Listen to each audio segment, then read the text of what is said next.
It's time to get a little medieval on some apples and convert them into apple butter. This is a family favorite. My wife is from the South and they had a huge copper pot that they would make this outside at the end of the season when they had a whole bunch of apples they didn't know what to do with. We do this every year in celebration of that. But nowadays you can do it all year long because apples are just available for that kind of thing. This couldn't be a simpler recipe. Using a crock pot, put it together, let it do its thing, finish it off, fill up the jars, whether it's for freezer or on the shelf, and just let it go.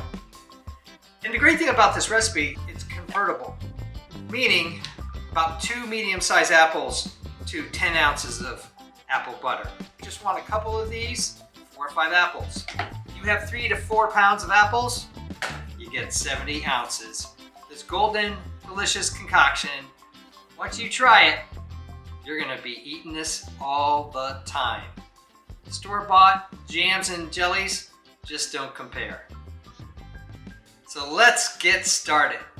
We're using gala apples. This is how I cut them up. Take a melon baller, take the middle out. If you don't like that piece, you can melon ball that out.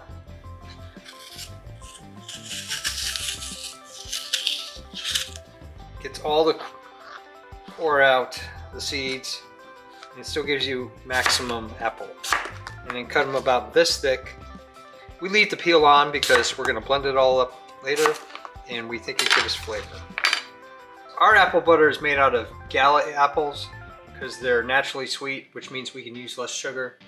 But any kind of apple or your favorite apple will work. The apples don't need to be firm.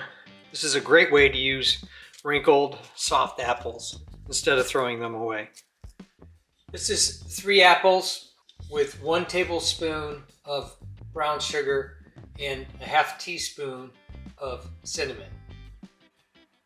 Another 3 apples, another layer, sprinkle.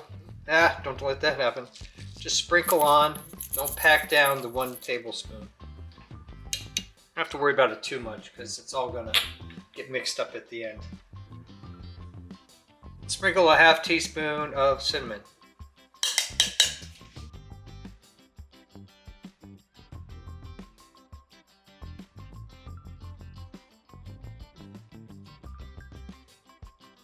And some more brown sugar. Another half teaspoon of cinnamon. And I think 1 more layer will do it. And a final layer of sugar and spice.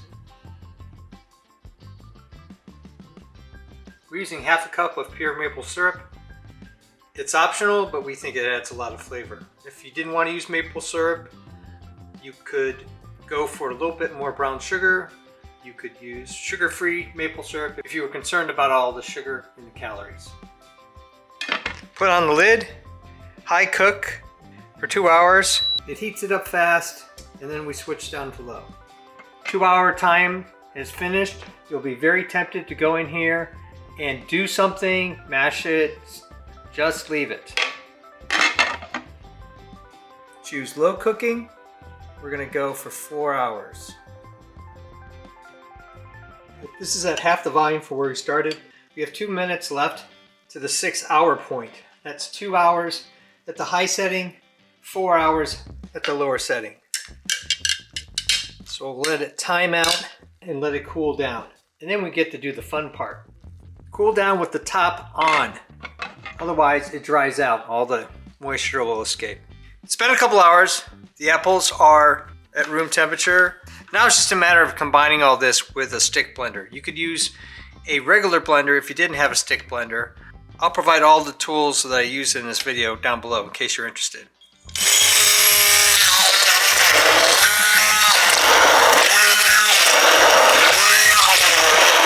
I'm just slowly going down, going around the crock pot and just blending it all in. It kind of looks like baby food. Depends on how much thickness you want on your apple butter, how smooth you want it. I guess if you didn't want it super thick, you could add some apple juice or water to thin it out a little bit. These stick blenders are great.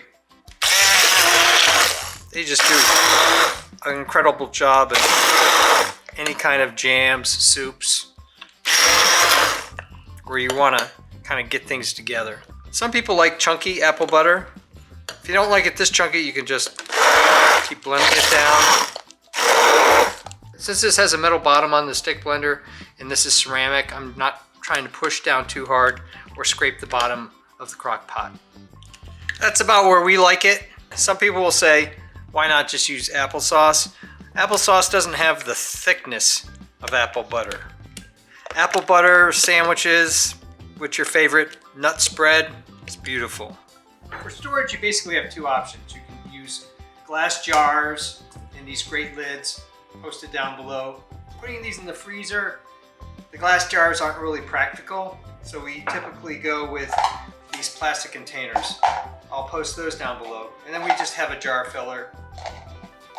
I do it over the crock pot, not to the top, especially if you're gonna freeze them. Right about there, because there'll be some expansion in the freezer. And then you just label them, take some masking tape or whatever, marker, and just label it up. We have somebody who's gluten-free in the family, so they get their own special jar. 12 apples rendered 6.5 10-ounce containers, so 60, 70 ounces of apple butter.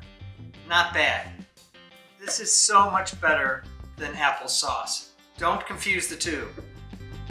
Thumbs up and comments, always appreciated. Thanks for watching. If you're interested in all sorts of family recipes, making and breaking things, home repairs, designs of all kinds, I even do costumes, cosplay, and props. Check out my channel and please subscribe, because you never know what tasty treat you're gonna see.